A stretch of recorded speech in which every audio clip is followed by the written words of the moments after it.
at Dentist Job Connect, we are doing the work of the Lord G.V. Black in bonding dentists together to share in the joy of dentisting, which I define as full contact arts and crafts on people who do not want to be there or pay for it. We bring you content that will help you cry less and smile more. And I'm thrilled to have with me today on our show. Would you introduce yourself to our audience and tell us what you do in your daily dentisting life? Yeah, I'm Margaret Vaughan. I'm located in Cincinnati, Ohio. I own a general dentistry practice. Most of my life is spent either with my kids at home or kind of running the business side of things. I love this. And one of the things we remember the show Mythbusters, is that still on? But yes. I like that, right? So I'm sharing on the screen right now. We are giving away the book bundle from Dr. Addison Killeen, who writes a new manual every week on how to run your practice. And many people that we hang out with, me included, have stepped out of the operatory all the time, but still are practice owners, correct? And could you just dispel the myth that there's no stress when you stop doing chairside dentistry? Like, you have an admin day today where you don't have to do class twos, but there's no stress today, right? None at all. It's so easy. So what are some of the things that you deal with in your admin day? You can use today as an example where if someone was a dental student who was like, I didn't even know you had to do that. Right. Yeah, it's funny. I think back to when I bought my practice and I had like an admin hour. It was 1 hour on Wednesday mornings that I would answer emails, and that's kind of how it started. But as I have stepped away from clinical dentistry, I'm one clinical day a week. So I see patients on Friday still. But in stepping away, it's allowed me to do a lot more of the business side of things and also focus on the growth of the practice and kind of where we're going next. Developing people is a really big part of it too. So for me, just flexing that leadership muscle and kind of developing those people within my team to help things run smoothly. I'm only physically here. Thursdays, as you said, is my admin day, and I'm in the office today. And then Fridays, I see patients. But the other 3 days a week, I'm not even in my practice. Awesome. Thanks for sharing that. And if you'd like to enter to win Dr. Addison's book bundle, you can text GROW to 215-798-9897. So let's go back to our origin story. I was in the state of Ohio, which I would like to share authentically. I'd always judged Ohio with my brain, right? Not with my mouth. And until I met our awesome friend, Jamal, and I said, I'm going to come out there. I got to speak at the ASDA event. Ohio is an amazing place. I loved it. So I'm so glad that I got a chance to, and we were at a study club when we first met, I think, Dr. Tom's. So did you know Dental Nachos before you saw me speak at all, or had no idea? I did. I think I'd been a part of your Facebook group, and I remember your dentist boost camp. I think it was during COVID, so I had nothing better to do but sit around and consume your free CE. So yes, I was familiar with you before that study club. I love that. I mean, that's why, I am 48 years old, so I like to describe, a comedian said that's not old or young. No one's like, remember I was so young at 48, right? But if you're talking to someone who's 75, you're young. And I had none of this when I was a new dentist, right? There was no like click on your phone and watch C. So while there's a lot of challenges facing newish dentists, there's also these amazing opportunities to truly like pick up your phone, pick up your iPad and learn. So take advantage of that. So I remember I went to Dr. Tom's study club. Just tell this audience, if they're like, should I join a study club? Should I not join a study club? I mean, you went on a Thursday night, you sat around with a bunch of dentists, you probably were tired from working. What is that value in this age of everything online? And now we're trying to say, what is the value of actually sitting next to dentists in your area, learning, laughing, and feeling less alone? It's huge. And it's funny, I had the same thought that probably a lot of people have of like, we're all just going to be butting heads and fighting for patients and it's going to feel competitive. So when I joined, it really was because one of our orthodontists, a specialist that we work with, invited me. And so I thought, I don't really know our specialists that well. Some of them I had never met at all, which is crazy. You're referring patients to go see these people that you've never even met.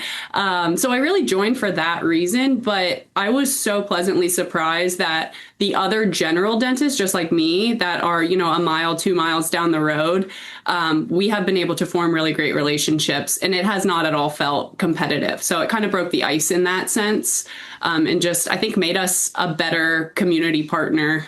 We do share patients, both with specialists and other GPs. So it's been really. I love that. And one of the videos that I made years ago, which the last line I said got a lot of traction, was nobody really likes the dentist, so we may as well like each other. And that really is the foundation of what I do. I also want to share, I'm in Philadelphia. I love cities, and, I wear this sweatshirt around and people say, what's dental nachos? And I tell them, and I frequently say to them, oh, who's your dentist? They go, I don't remember that guy's name, right? So I think that we overvalue this whole, like, patients are going to steal, other dentists are going to steal our patients. I don't know if half of our dentists, even half of our own patients, remember our name. So we may as well create this camaraderie. So Humbling. now, just like we used to talk about in dental school, HPI, so we'll use that, HMI, your history, kind of run us through a little bit about your history here to how you got here. Yeah, I had always wanted to be a dentist. No one in my family was a dentist, so people thought I was weird and crazy, but I just really always loved teeth. It's funny now because I'm not really practicing clinically all that much, but that's what got me into it. I loved going to the dentist. I knew from a super young age before high school that I wanted to be a dentist. And then I met my husband in dental school. We met during orientation. It was the second day of orientation that we met, and we've been together ever since. But he has a different background. He came to dentistry more for the business side of things, and the ability to be an entrepreneur and have flexibility in your schedule and all that. So the two of us kind of merged together, and I learned a lot from him. He got me listening to dental podcasts, and kind of even just presenting the idea to me that, like, I could own my own practice. I really thought about dentistry just as the clinical side of things for so long. So that opened a lot of doors. He was also kind of the push I needed to go out and buy my own practice. I was an associate for a year and a half before buying my practice, and I loved the office I was at. But I just kind of had that itch to do my own thing. And when I was deciding what I wanted to do, stay at that practice, or actually had a partnership opportunity with a family member of mine who is a dentist, my sister-in-law. And the question he asked me, Peter, was, what are you going to regret more? Are you going to regret staying, or are you going to regret trying to do it on your own? Because you always have options. So that's what kind of pushed me. Because just like probably most people, I was really scared, really, really scared to go out and buy a practice when I knew nothing about it. And I love this story. And, in a poignant message, I actually went to the funeral of my mentor this morning, and Dr. Stoner was there, who I know you know. He's a periodontist, Stephen Brown. I would not be here without him. It was an amazing celebration, even though it was, they say the price of love is grief. So you feel that when you're there. But he had such an amazing life. And his wife spoke at the end in an amazing way. And she said, he was the one who forced me forward. So it sounds like Peter also, and she said, was the one who forced you. And we all need that person on both sides of our life. So I hope Peter watches and he gets this compliment. He's an amazing guy. I love seeing him at all of this. So what I think is cool to just pause on for a moment, whether people are listening to this in the future while they're working out or in their car. You literally didn't really even think about owning a practice, right? No. You didn't think about it. And that was in I'm sorry, when did you graduate? 2020? I graduated 2020, yes. 2020. And in 2026. And kind of just, we're going to go through this all, but just for this, describe your current practice landscape, whether it's number of dentists, number of operatories in your comfort zone, locations, but just so people can know that this is Dr. Mary Margaret, who didn't know if she was going to own a practice. And today she is sitting on her admin day, and kind of describe what you own. Yeah. So I have a 10 operatory practice. I have 3 associate dentists they all work full time. I have 5 hygienists. I've got a couple FDAs, an amazing front desk staff. So that has allowed me, in bringing on additional people, has allowed me to step back. My clinical days went from 4 to 2 to now 1. But when I bought my practice, I was the only one. So I bought it from a retiring dentist. And I had 5 employees at the time. So now I think we're up to a team size of 25. So there's a lot that has changed in the last. So this is the same person. It's like, I don't know, now it's 25 people who depend on you and work with you. And one of the things I was sharing with my own friends recently was, if you want to grow your dental practice, whether it's in a single location or multiple, you must be able to get along with other dentists better, almost better than patients. Right. Your ability to create relationships with other dentists, namely your associates, is the most important thing in your life, because these are licensed practitioners that you cannot open your practice without. And some dentists love that, like yourself, Jason Tenori, myself. and others, this is not for them. And I think that is the question someone has to ask themselves if they want to grow anything. Do I have the ability, the desire, and the skill set to bond together with other dentists? Because I'm going to, this is just what am I going to call it? A fake thing, Aaron. But if you got a knock on the door and your associate said, hey, guess what? We're moving across the country to California because my spouse got a job working for a technology company, what would immediately happen to your organization? Right. I know. And I have the best associates. I think I got so lucky just in finding the right people, but there also was a lot of intention behind it. So I knew who I was looking for. I knew the type of personality I wanted or didn't want to work with. And that has created the four of us. Like, it feels like I'm working with some of my closest friends every day. I never dread, going into the office. I'm in my own office right now, but we have a shared office that everybody sits in when they're clinical just so we can collaborate. So I feel so blessed. And you're exactly right. It really does make a huge difference, I think, in what I'm able to do. I love that. I ran, some people just think I like sprouted out of the Facebook Cabbage Patch world in 2018, but like I had a whole 40 years prior to this. And we have two locations. And on Thursdays for years, I would run the satellite location that would only require me to do hygiene checks, fillings, crowns, and restore implants on older patients who were awesome, by the way. And it was the most stressful day of my week because I didn't have anyone to talk to. No one could check a hygiene patient for me. No one could see if something was seated. So I think that it's awesome you've described it that way because I've shared many times, hygienists have 4 of you that you go out to lunch with, and assistants have 6 people who can sit, and then the front desk, but us dentists can literally be sitting there in our own world being like nobody, like that meme with the guy in the swing, like nobody wants to be your friend. So I love that. Right. Yeah, it can definitely be lonely. And I've done both. I was at a group practice as an associate, so I had amazing mentors that I worked with. And then I was alone for 6 months at my practice before I brought on my first associate. And now here I am full circle working with other dentists again. And so I've seen it all when it comes to those two things. Now, I'll tell what I think is a funny story. I gave a course at Penn Dental School called I'm a Dentist Now What for years, well before Dental Nachos. And I would say, I used to ask them these cool questions like, if you were going to sell cars, would you want to sell like Mercedes or Hondas? Like, what would be your personality type? And I would taught them all the things that, dental school doesn't teach. And it was always fun. And I would bring like, bagels.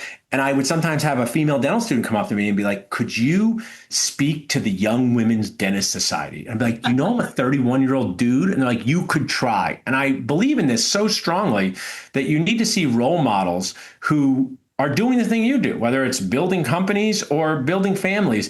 Just if you could tell our audience, you have twins, right? You have twins and you have 2 sets of twins. I'm sorry, I hear. So you have 4 people that count on you at home. You have this practice. I know it could take up a 45-minute answer, but if you gave us a 2-minute answer on whether it's balance or how you manage it, what would you tell our audience? How you manage being a mom entrepreneur, all the things you have to do. What would you say? Yeah. For me, the decision to build what I have built came out of necessity. So I was already looking at a practice, found out I was pregnant. I had already signed the LOI, so when I closed on my practice, I was 3 or 4 months pregnant with my first set of twins. And the question was, what am I going to do? And my 2 options were I can take maternity leave for a week or 2 and come back. I know many moms do that. There's amazing superheroes out there that, they take off 2 days of work and they're back in the chair.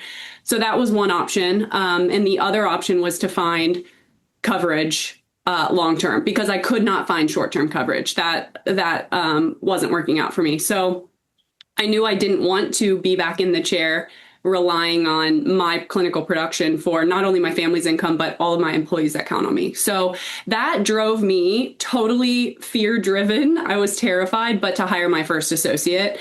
And it really was just out of necessity.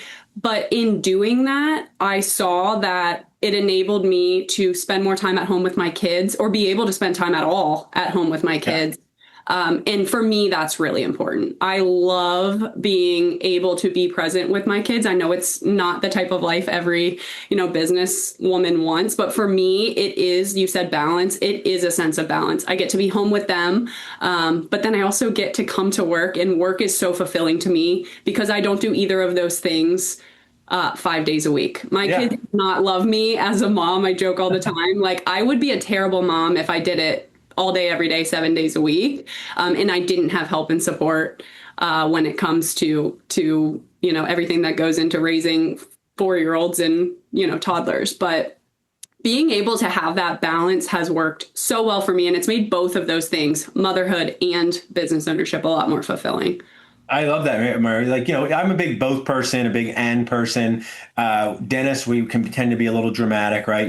We asked some of these questions. I was watching Mark Costas and Summer on a mastermind on Zoom over like 2 summers ago, and everyone's like, what if I hire an associate and it doesn't work out? What if I hire an associate? And Mark's just like, quit being a baby, hire another one, right? Yeah. And like, I find it to be, as we unpack this with Job Connect, and I understand it, there's such an emotional component to hiring another dentist versus anything else in the office, right? Like, hygienist, I'll hire an extra one to just sit upstairs in case we need them. Assistants, well, I'll do this. And I think that what you shared there was also like, you did it reactively out of a fear of your team not being able to be paid or your office not being able to be open. And tell us a little bit, like, your vision as you've gone through this. Has it changed a bit over the past few years, or what? Tell us a little bit about that. Absolutely has changed. And I think I just didn't know what was out there. Back to what you just said, though, before I dive more into that. Sure. I told myself that, Mariah, she was my first associate. Yeah, she's great. We are just the best partners, but she's amazing. But before I had found Mariah and hired Mariah, I was like, what if it doesn't work out? And I'm like, then I'll fire them. And then I will come back from maternity leave and I will just do exactly what I'm doing right now. So if it even gets me an extra couple of weeks at home, then so be it. And so I think I really did have to disassociate that emotional, like, I'm not a failure because it didn't work out. My team's not going to me. My patients aren't all going to leave. Like, it's going to be okay. But back to the vision thing, you mentioned when I bought my practice or when I went to dental school, I didn't really envision myself as an owner. And then I became one. And then what it took was, you had mentioned earlier, like having mentors and role models and seeing people doing things that maybe I didn't even think was possible. And for me, that came after I joined DSI. Summer's someone that really stands out to me as, she's not clinical in the chair all the time, and she's been able to create such an amazing business, but also the impact she's been able to have on other dentists and her own team was really inspiring to me. I think I went through an identity crisis. I don't know if other people can relate to this. I hope this is helpful, but I think as a woman and as somebody who has stepped away clinically, for me, it was like, what's my purpose anymore? Like, I'm not in the chair. I'm not the top producer. I'm producing barely anything in my practice compared to my associates anymore. And, so I had to go through an identity crisis almost of what value am I still bringing to my team? And it has shifted completely. I wasn't thinking about leadership when I bought my practice in 2021. I was thinking about production and how much did I collect today, and, making sure my team, I could pay them on payroll. And so being able to now really just shift what I'm trying to accomplish has been very fulfilling, but it didn't just happen organically and naturally. There were a little bit of pain points along the way. And I think the same with vision of, okay, so I have 5 operatories and, now I want to go to 10, which is what we expanded my practice in 2024. So it's constantly changing. I do know that I don't want multiple locations. My husband has a multi-location business. And so I'm pretty set on, sticking with my one location and tell us for a minute. I love what you shared, and Summer's obviously just the best. And I think we'll talk a little bit more DSI later, but I mean, if I had met that group sooner, my life would be different. They didn't have that when I was your age. My biggest regret was not analyzing my PPO adjustments, not looking at my practice. In that way, I was just, you can always out exercise your diet. You can't. So I use that. Oh, we can produce more. And I invested in consulting very early, like in 2010. I was doing people consulting and management, but I regret not looking at my practice numbers. But when you go join DSI, you say, oh, there's all these other people who are just like me, inspiring me, not, competing with me. So I love that. What I wanted to pause, though, is what you just very powerfully said. You want to expand your one location. You don't want more than one location, like your husband. What makes you say that? What is like, hey, multi-practice location is not for me, or, multiple locations not for me? I already struggle with feeling like I need to be in two places at once. I want to be home with my kids, but I need to be in the office, and I want to be in the office. Like I want to be here for my team too. And so, that's the struggle that I don't think I ever, those are the pain points I don't think I ever want to feel of. Now I've got not only my family and my practice, but I have two practices or three practices. And I really also, I just love the community that we've built around my practice. Yeah. And it feels like homey, and I want it to always feel that way. I'm with you. Like one of the things I authentically share is we acquired a second location in 2011 when my brother finished his GPR. It did fit with our family dynamics of having another location for him to practice in. It is 15 years later, and if you ask me if I do it again, I will tell you I don't know. I'm not sure. Mm-hmm. I'm not saying no, I'm not saying yes, because owning a whole nother location with another circus like Peter does with multiple, and I do, is a whole set of challenges, not problems, that come with that we needing to be in two places. So I am with you. I think there's so many people that is part of their vision. But one thing I've had to check myself on is I always wanted to be a dentist, right? So it's like you get good grades in college, you get into dental school, you go through dental school, you get a degree, and then what? And then for me, it was then I bought a practice, and then what? And I think for us, the type of people that we are as you know, we got through dental school and we're successful dentists and even business owners, it's like, what's next? And I think if you're not careful about chasing something you actually don't want, it can be easy to be like, okay, well, I have one really successful, great practice. Let me go do it again. So the thought has crossed my mind, I will say, but where I'm sitting right now with the age of my kids and all that stuff, it just, I'm with you. I mean, permission. Gary Vee's talked about this. I'm like, he has a friend who has a company that does 3 million. They grow it to 10 million. They're miserable, right? At Boost Camp, we have Jason there with 8 locations, and then Yaya and Sam show up with 50 locations. And then I was doing a podcast with a group that has 750 locations. And none of this makes it right or wrong. You just have to treatment plan your own life the way you want, right? And but it's easy to get to. You put it so perfectly. It's easy to get to. And now what? And now what? And now what? If you're not careful, well. Now talk about this and really risk, because dentists love hearing the word risk, right? What are the risks? So did you take any risks that people are like, hey, I don't know if you should do this, but I'm glad I did it? Yeah, I think the big one that felt like a huge risk was hiring an associate. Before the practice when I bought it was doing $650,000, and I hired an associate. Just a couple months after that, 3 months after I bought the practice. And so, do I have enough business to support not only my family but another dentist? That was a big risk. I knew very little about running a business at that point. But also when I bought the practice, there was a lot of advice to not change anything. I think that is kind of the blanket statement that gets pushed out there is like, just keep everything the same. Don't upset the staff. Don't change anything with insurances. You don't want patients to leave. Don't rebrand. Don't change the name. Just keep everything the same. And for me, in my situation, I did not choose to do that.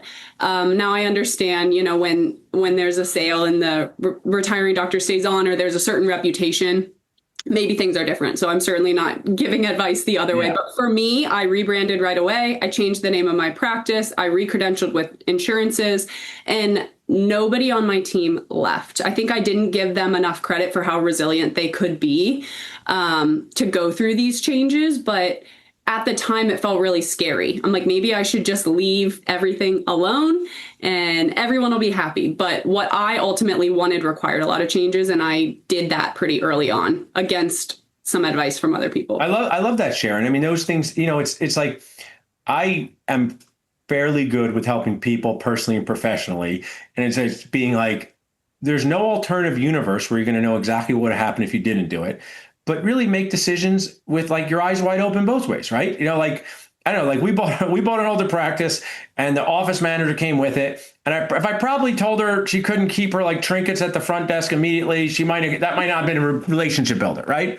But like we also took off some of the old art that was there that was too tough for us to look at, right? So it's a balance. And I think that's key. Now, I want to ask about this great picture I took of you at the DSI here in just a second. But if you would just kind of just reinforce, like there's going to be a dentist being like, I don't know if I should hire an associate. I'm not busy enough. I know Summer talks about don't wait till you're so too busy. What like inspiration would you give them? Because what I have found, Mary Margaret, is that dentists rarely go back. The person who hires an associate, they usually say to me next, how soon can I get another one?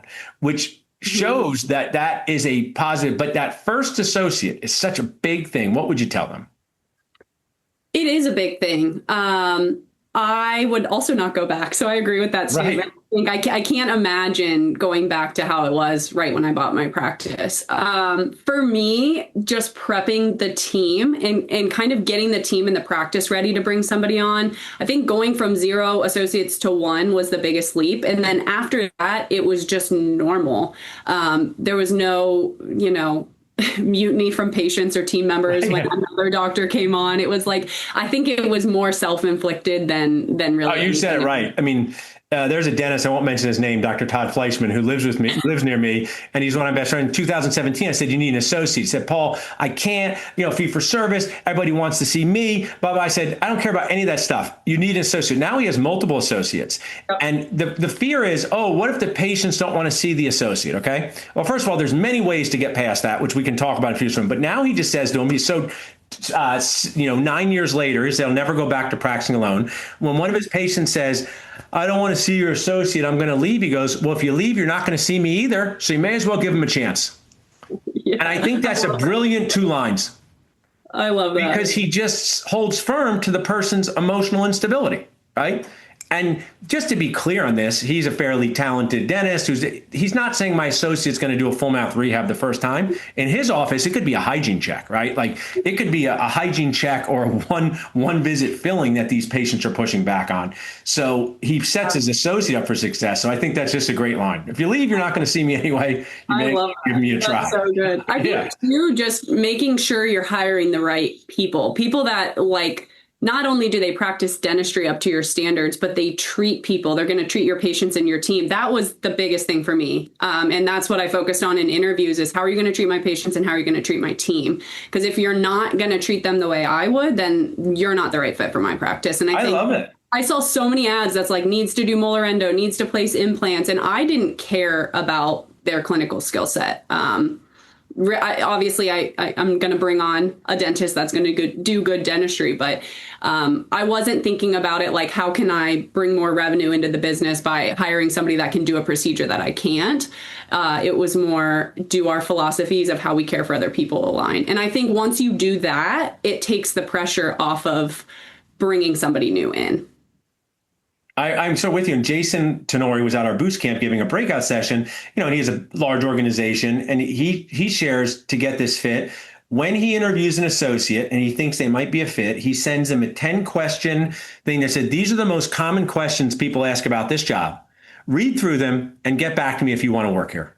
Mm-hmm. And I think that's brilliant because let's just say that it's important that your associate comes to the morning huddle, right? Yep. And this associate wants to come in 1 minute before the first page. It's never going to work, right? It's never going to work. And both can be right? Like we do a morning huddle. It's important to us. But if an associate didn't want to come for that, it doesn't matter how good they are crown preps. It doesn't matter. So I think that his technique there, because I know people will be saying, well, how do you know how good they're going to be before they start? You don't, but you can ask really good questions in an interview to get you to a good chance. Now, it's my show, Mary Margaret. I can embarrass whoever I want. So tell us about this photo in your comfort. Why did you get this special award? They brought you up on stage. I thought it was awesome. Tell this group about this. What did this award mean and what was it? This, thank you for taking this picture of me, Paul. Sure. That's so kind of you. So this was from the transformation contest at the Dental Success Summit, where I was asked to essentially just tell my story, try to condense a couple years down into 10 minutes. And it was in front of a very big audience. I was thinking about this leading up to why am I so nervous? The most people I had ever spoken in front of was my own team. So like less than 30. Yeah. And I think there were around 600 or 700 people at that. So yeah. It was a huge honor to be able to do that, and really was the biggest thing was it was a huge fear of mine. Public speaking is up there, if not my biggest fear. So it was cool to be able to conquer that. But It was all for charity. I was able to donate $2,000 to a local organization as a result of winning this contest. So that was awesome as well. Well, as somebody who does like three things well, one of them being speaking, did an amazing job for someone who doesn't do it all the time. It's very, very difficult to do that and do that. You're so much funnier than I thought you had been in the best way. What was not a criticism. And what I think you really should be, you might have seen me do this intro. Like I watched this dad on TikTok who said, instead of saying to your kids, I'm so proud of you, you should be so proud of yourself. Right. And just like changes that dynamic with things.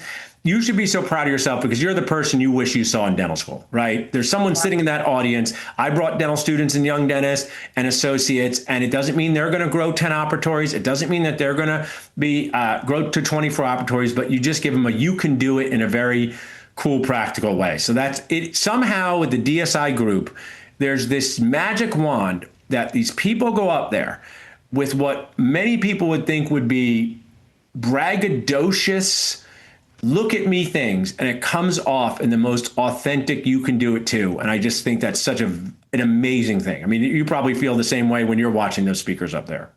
Yeah, absolutely. Absolutely. Yeah. And I was like, how do I get out of doing this? But that's what gave me the motivation to go through with it, was exactly what you said of there's probably, even if it's just someone that hears this and is like, wow, I never thought that was possible.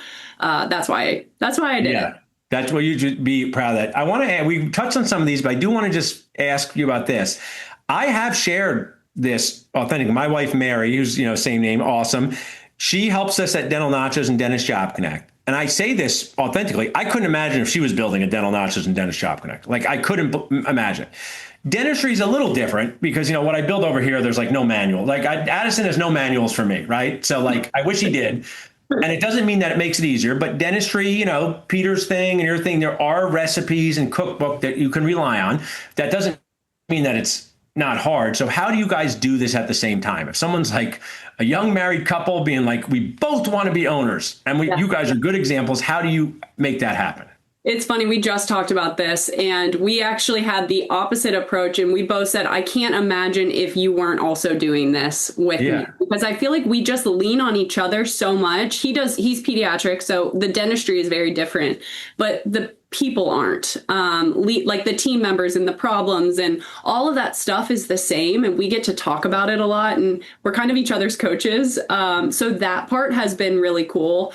When it comes to how we do it logistically, we are super blessed with family. We both grew up in Cincinnati. Our families are all in Cincinnati. So when it comes to childcare and all of that stuff, we're super blessed. I know for a lot of people, that's kind of the challenge. So we do have that to fall back on, but it's just been really cool to be able to do it alongside him. He's doing his own thing, and they're very different, but very similar. So for us, it works. It really does. I love that. I love that, Cheryl. And, you've been so great here. You said you were pausing on owning multiple practices. Could be a pause for the next 5 years, could be a pause forever, because you said you don't want to be taken away from your children even more. And that's like such a great share, right? It doesn't, so you can pause on things, and you can, timing is important too. I know you jokingly shared you can't always time, you definitely can't time having twins while buying a practice at the same time. But sometimes motivated people say, I'm having my second child, I'm buying my second practice, I'm also going to start speaking. I was like, wow, that is a lot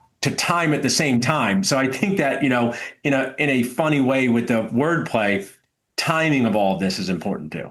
Yeah. And not being too locked into the vision. Cause like for me, it's changed so much, and I think it will continue to. So maybe when my kids are older, I'm going to have a different perspective on things, and that's okay. I think us dentists, we can be so black and white sometimes. Yeah. I'm with you. Like I actually share this, and I share it in a fun way, but also a frustrated way. Like I believe that when we went to dental school, most of us were like fairly creative thinkers, fairly open-minded, right? We had to take these classes, and we're just like, like if someone says that I have my own tooth on the internet frequently, where my brother did a large restoration that's still there from 2021. And people tell me it can only have a crown. If it doesn't have a crown, and I do think that is one of the downsides to what you just shared, that black and white thinking. Totally. I've seen that post. I love to scroll through the comments because it's hilarious how polarizing it is. It's like, no, that's man, on my tooth, I'm chewing right now with it. The gum, it's this. I mean, he refurbished it once. I'm lazy. I can get a free crown, right? I can get a free crown. I can schedule myself with a crown. But I don't know if I'm lazy or efficient. I'm just like, let's just like do this large restoration and see what happens later.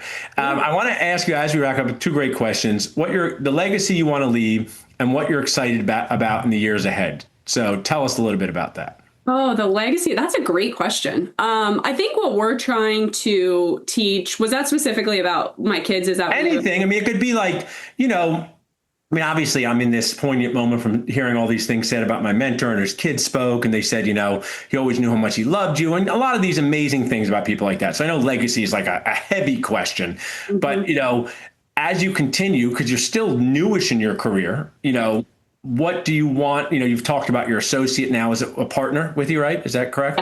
Yes. So it could be big, small, medium, or large. Anything that you want to kind of say, I want it to be part of my dental legacy.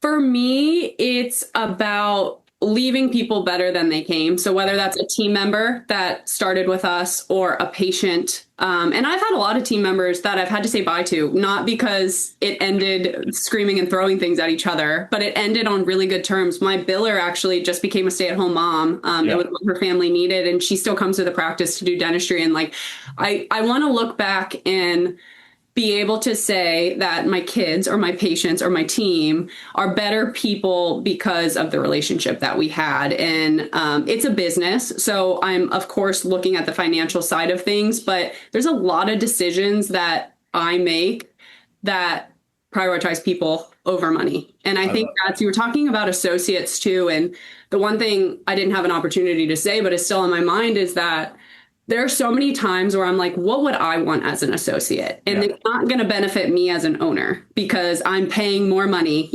having a 401k versus an IRA, for example, like it's benefiting my associates. And that was the driving factor of why I make some of those decisions, but it costs me more money. And so creating a place that associates want to work because it's somewhere that you would want to be an associate is always the question I come back to. Just as I run things. So I hope that answers your question. That's gold. That's so much gold and so great there. And I want to just add to that. I love what you've shared there. Two quick things. One, during the pandemic, I was walking around Philly and someone sent me a message that said, Paul, you are right. I just want you to know, I get a lot of messages. Paul, you are wrong. You'd run a free Facebook group. You think people wouldn't complain? You'd be wrong. Okay. No, people send me long DMs about how they do not like the things on my free Facebook group. I suggest they don't look at it. They don't like that suggestion either. So when this guy said I was right, I said, okay, tell me more about that. And he said, I was struggling to do well with associates, and you suggested I give them agreement that I would be happy to sign. And I did it, and it worked. I said, listen, I won't say his name. His name is not Bob. I said, listen, Dr. Bob, hand them an agreement and just say, I want you to look at it. I want you to review it with an attorney, but I would be happy to sign this agreement. Because when you can authentically do that, and I know it's cliche, but I don't ask anyone to do things I wouldn't do myself. And I think that just is so powerful. And the other thing I'll share is you talk about, your biller moving on. And, when someone says they're leaving your office for whatever reason, you have this emotional win when they leave for something, when they're leaving dentistry, right? Oh, I'm going to go do, stay home all the time. Oh, I'm going to go be a sommelier. So one of our team members left to go into another field, and she saw me at a restaurant, and afterwards she texted and she said, I just want to let you know all those things you taught me I use in my field all the time, right? And it's like, because it's the talking to people thing. So I love that you get a chance to do that, because one of the things there is like, you spend so much time with your team as a dentist, right? I mean, like the number of hours and minutes that you guys are in the same location, you have got to make this work or else you will suffer as a business owner. And, Mark's talked about his, boss hole days and things like that. And we've all had that. So Margaret, you shared so much amazing value. If someone wants to follow you on Instagram, offer to babysit your kids or anything, how could they connect with you? We would love babysitters. Best way to contact me, I can give out my cell phone number. That's probably the easiest. 513-373-8508 or email. I'm trying to do less social media personally. And so email or text would be the best. My email is Vaughan, VAUGHAN, DDS at delhidentalcincinnati.com. I'd be happy to with anybody. I love that. We've inspired so many people. Hang around with us for a minute. That concludes our awesome interview here at Dentist Job Connect. If we can help you hire the associate of your dreams, not screams, reach out to us at dentistjobconnect.com. Thanks, Paul.